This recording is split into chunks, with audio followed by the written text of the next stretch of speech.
Hey guys, hey guys, hey guys, hey guys, hey guys.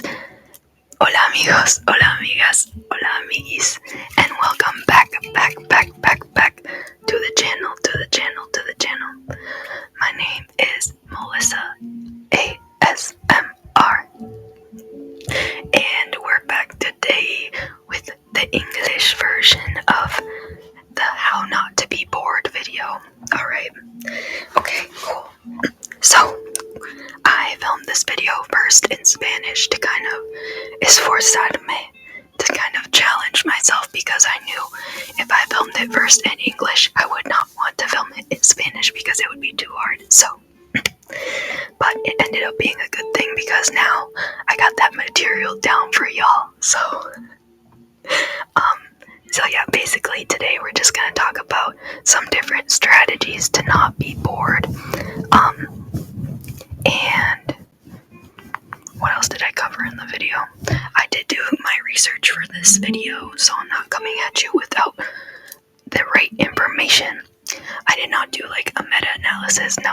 I did not work on this for like months and months like I would have in school, but a girl did do some research into boredom and how to combat it. And also, I tested out,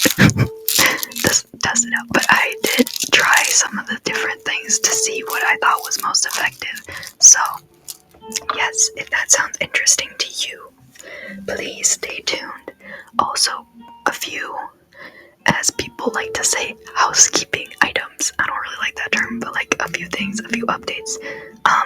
First thing, if you are into Reiki videos, I uploaded a few shorts. I'll probably put an image right here. Last week, maybe like 6 or 7. And so if any of that is interesting to you, I have a few different topics up on there, just generic things. And so you can check those out if that's of interest to you. They're basically the same length as like a TikTok. They're pretty fun. And shout out to Mystique Awakening, from TikTok as well as YouTube, because her style and vibe of Reiki videos is kind of like what I draw inspiration from. So, yes. Second thing. If you like my vibe, if you like this channel, please remember to subscribe and like the video. It's very helpful. But don't feel obligated if you don't like it, up to you. Last, third, and final thing is the information that I share in the title. I'm sure I'll put like from a neuroscientist or something like that. That's what I titled it in Spanish. And just to clarify, this is not a role play. I am a true neuroscientist. I know it may not seem like it, because sometimes when I tell people that, they're like, you're joking with me, but no, this is true. This is what I studied, es lo que estudié. So yes, I'm bringing you the information. Alright, okay, cool. So let's get started. I have my little notes here. Oh, also, I will leave all the references, citations in the description box so that you can go look at the studies if you want, but I'm also just gonna like put the little highlights from the text up so that you can just see where in the article I found that, instead of having to read the whole article. I don't think I read the whole articles either, but yes, okay. Alright, so let's begin. Okay, so first thing.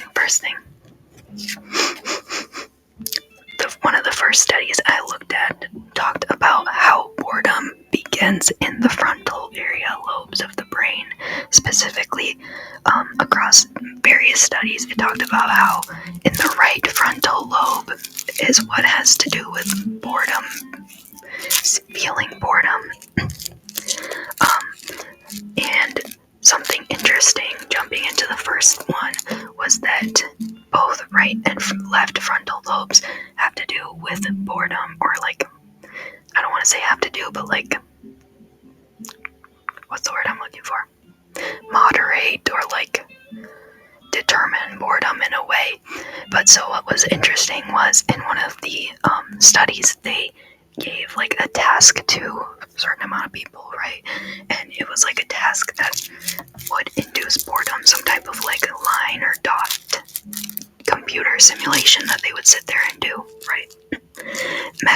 They measured the brain waves of the participants and the activity in the brain, and what they found was that those who had more activity in the right frontal lobe had more negative emotions and anxiety in relation to boredom. How interesting, In comparison to those who had more activity in the left frontal lobe, they found that those participants were looking, I'm reading my notes, sorry. Okay, yeah, so the people who had more activity in the left frontal lobe tended to have more positive, opinions or, attitudes towards the boredom. I think they even said that one of the, a few things that the people were talking about that they were thinking about while doing the task. Some people were planning out what they were going to do the rest of the day. Some people were just thinking about their grocery list, random things. And I think they said, I love little anecdotes like this in articles. It's my favorite thing ever. That one of the participants, one of these left frontal participants, was thinking or practicing the Christmas carols they had to sing in their head. So that's kind of cool. Also, another bottom line thing is that boredom is correlated with low levels of dopamine in the brain, right? Okay. So, something else that is quite interesting that goes along with this, kind of moving to the next part, talking about dopamine. Well, before we jump into that, because that's kind of the molecular level, is that there was another study I believe I read, or one of them that talked about activation in the amygdala. So the amygdala is a tiny little thing in your brain, and it has to do with fight or flight, survival, things like that. And so it is activated or shows activity when people are under a lot of stress, and in response to sustained boredom, what was observed was higher activation in the amygdala. And you might say, Melissa, what's the point of that? Why are you telling me this? Well, I thought that was especially interesting because most of the time I feel like people would think that boredom is absence of activity in the brain, but it's almost the opposite when you consider it with what they discovered in the amygdala or what they observed, because it showed similar activation to a person who is in high stress. Similar activity or very similar activity, or basically the same activity, was observed in periods of sustained boredom. So, how does that relate to dopamine, right? Dopamine release. So, I'm just reading my notes, hang on, because I want to make sure I talk about things in the right order.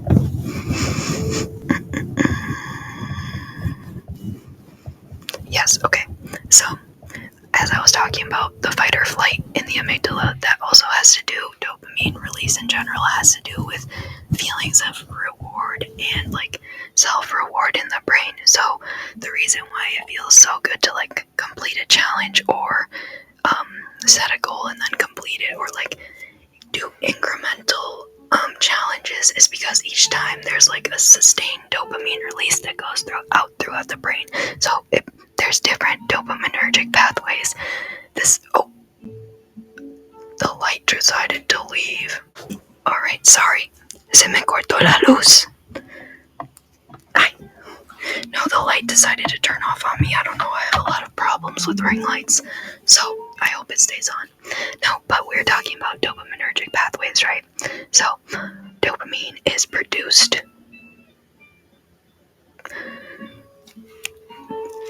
somewhere, I'm pretty sure. I don't remember exactly. Is it substantia nigra? Oh my gosh. My neuro friends are gonna be like, girl. But what I can talk to you about is the different dopaminergic pathways. So, when dopamine is released in the brain, it goes from one area throughout other areas, and there's different pathways depending on what the purpose of that dopamine is. So, I pulled up the 4 different ones, and I'll explain to you what they are for. So, first is, these are all dopaminergic pathways, which means it begins somewhere in the brain and then spreads to the rest of the brain depending on what the function is of that dopamine in the moment. So, first one is the mesolimbic pathway, is what it's called. That one is associated with pleasure, reward, and goal-oriented behavior. Next one is called the mesocortical pathway, associated with motivational and emotional responses. So when you're thinking about boredom, that one probably has some influence. Nigrostriatal pathway, involved in coordination of movement, part of the basal ganglia motor loop. So the basal ganglia has a lot to do with like autonomous functions, things that you don't really control, from what I can recall. Things like that. And then finally, this one I'm not as familiar with, but I have heard it before. Tuberofundibular pathway regulates secretion of prolactin in the pituitary gland. So prolactin has to do with like anything related to being a mom. So yes, and prolactin, I'm pretty sure, is a hormone that's released in a positive feedback loop. So most of the things in your body are like negative feedback loop. Example, hormone insulin. When a person eats food, insulin is released if they're not diabetic, and that helps you break down the sugars, and it's like a negative feedback loop, which means like if it's not like it's released when there's something there type of thing. I'm explaining this real bad, but a positive feedback loop is basically that like once it's released, it keeps releasing more and more instead of like decreasing with it being released, right? So like once insulin is released and it breaks down the sugar, it decreases in being released because there's no point in having an excess of insulin. So it's like a negative feedback loop. I wish I had more examples of negative feedback loop. Hang on. I don't want to sound stupid. Like, y'all, this is like biology uno. And also I don't want to... Okay, yeah, so a negative feedback loop is in which the effects of a reaction slow or stop the reaction. Yeah, okay, so we're good. Yes, so like different hormones have that effect. I got kind of off track with that, but the different dopaminergic pathways of the ones we talked about, the ones that are relevant to boredom, probably are mesolimbic pathway and mesocortical pathway. Yeah, so as I mentioned before, whenever you do a task as well, that is like incremental challenges, that releases more dopamine because it's almost like a reward system that's continuing itself, but like you feel it more intensely with things that are like challenges or goals because it feels, or like if you're, better example, if you're playing like a video game and you go from one level to the next, or playing a slot machine or something like that, it feels so exciting because of that incremental task dopamine release, let's call it, right? So what else did I talk about in the Spanish video? The moon break. There was a bit more. Oh yes. Now, let's talk about the molecular action of what's going on. Oh my goodness, we're already at 14 minutes. Wow. So, dopamine is a neurotransmitter, which basically means a little molecule that goes between the synapse, right? So you could have like acetylcholine. But anyways, no. So here's the synapse, right? In between two neurons, the end of one and the beginning of the other, and in the synapse, the space between is where the different neurotransmitters are released, and dopamine is one of those neurotransmitters. And this is all relevant to boredom because the whole point of boredom is how do we increase dopamine in the synapse in a natural way. So an easy way to understand an excess of dopamine in the synapse is, okay, so there can be dopamine in the synapse from natural things, right? Like completing tasks, exercising, doing an activity you enjoy, whatever, normal amounts. However, when there's artificial obstruction in the synapse, such as synthetic drugs or whichever drug you decide to choose, let's use nicotine as an example. I don't know if I'm allowed to say that on YouTube, actually. Let's say nicotine, right? So certain things will block the synapse so that more gets stuck in between. So it's like instead of passing from one to the other directly, certain things like drugs can be used to prevent the neurotransmitters from going to the next synapse, and that's what makes you feel like extreme happiness or like euphoria. And I don't condone drug use, but I also don't think it's realistic to not talk about it, obviously.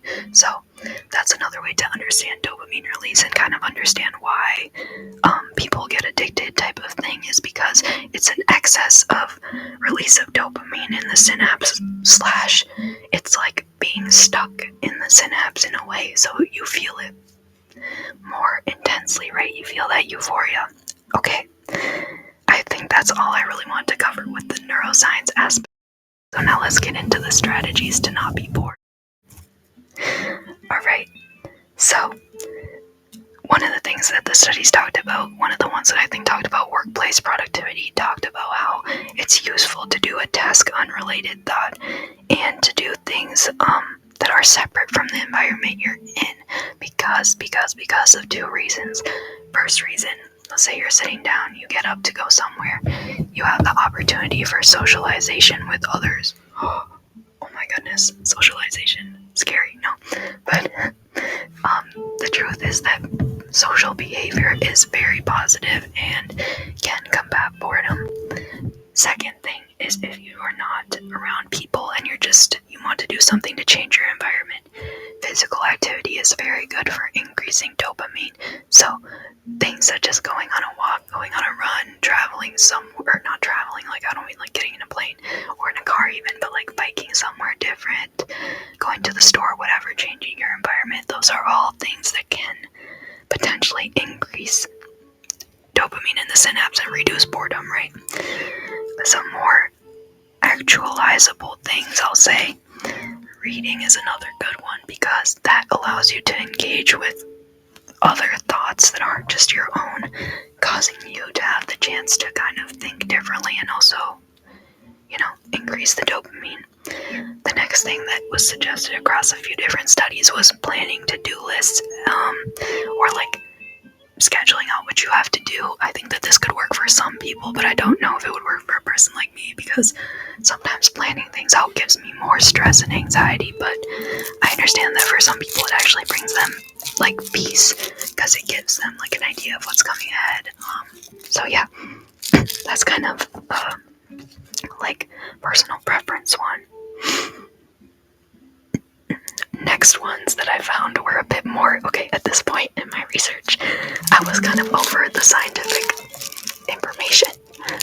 So the next ones are kind of more like philosophical purposes, right? But I thought they still could fit. So the next one I read was that you should if you're bored, perform any actual roles you have given, or perform any actual responsibilities or things you have to do, tasks you have given your role in society. So if you have something important that morally you need to get to, or you have what you could call a social role in this life that you feel you're being called to, like maybe you work with children, or like you have an important moral obligation with your friends or religion or something, that can also extremely help boredom, because my hypothesis with that kind of is that it's like a sense of fulfillment in terms of like changing environment and doing an activity, as well as like fulfillment in terms of like purpose and feeling self-worth type of thing. And those are all things that increase dopamine in the system. And and last but not least, this is the funniest, and I thought that I would end on this because, quick backstory, otra vez, again, the other day it was like 1 a.m, I was laying in bed real bored, and I was like, I feel awful, I feel terrible, and I went on Reddit and read this, and I was like, you know what, smart. No, but literally just go walk around your block, anything, like drawing back to what we just said, but like anything that will quickly change your environment, change your frame of thought, and it's one of those things that you can do fast and relatively easily, that just it's like a quick little change of environment and like scene and setting. So sometimes that can help to like clear your mind and get out all those looping thoughts out of your head, right? So I found that especially to work when I was stressed, well, not stressed, but also bored. Like, you know, it's just a good way to change up your environment. So, that was basically all. This was a relatively quick video. I hope I covered everything decently well. I'm sure I missed a few points that I said in the Spanish video. Si hablas español, you could check out that video as well. No, but I kind of slacked on making, like, relaxing sounds. I'm sorry about that, but I was really focused on the science and the information. I'll make sure, as I said, to leave the sources below, as well as throughout this video. I'll try to kind of include graphics to explain what I'm saying, and if some of the things I said are not, like, perfectly scientifically correct, it's because I'm no longer in neurobiology, okay, y'all? Me olvidé, I forgot some of it. No, but it's okay. Like I explained, it's all just about what I think is cool is using the science that we have to kind of explain broader behaviors, and then, to explain broader behaviors and then apply literally what you can know at the molecular level, and then work outwards on how to apply that to your life in a practical manner. You can apply the scientific method to any problem in your life, basically. You don't have to. It can be annoying, especially if you're going through personal or life issues. Like if you're having problems with your parents, I don't know if you need to, or with your family, or in a breakup or friendship situations. I'm not saying you need to be my hypothesis is, and this is tried and tested, whatever, but for certain things in your life, I do think that it's useful to use the scientific method because it kind of allows you to personalize science in a way in your own life for your own purposes, right? I would keep going, but I don't want to be just rambling to y'all. I already said what I had to say. But anyways, yes. I hope y'all enjoyed this video. And if you did like it, please remember to leave me a like and subscribe, suscribirte, if that is what you would like to do. So I hope you found this somewhat helpful. Maybe learned something new about the brain. Leave me any comments or anything else below if you have a particularly good strategy for reducing boredom. Maybe you can even speculate onto what neurological reasons that strategy works for you. I would love to read that below. But yes, thank you all for watching. And I truly hope you have a wonderful, wonderful morning, evening, or night. Wow, it is so past that time. Sometimes it takes me really long to think about it. But yes, thank y'all. Los amo. Adiós.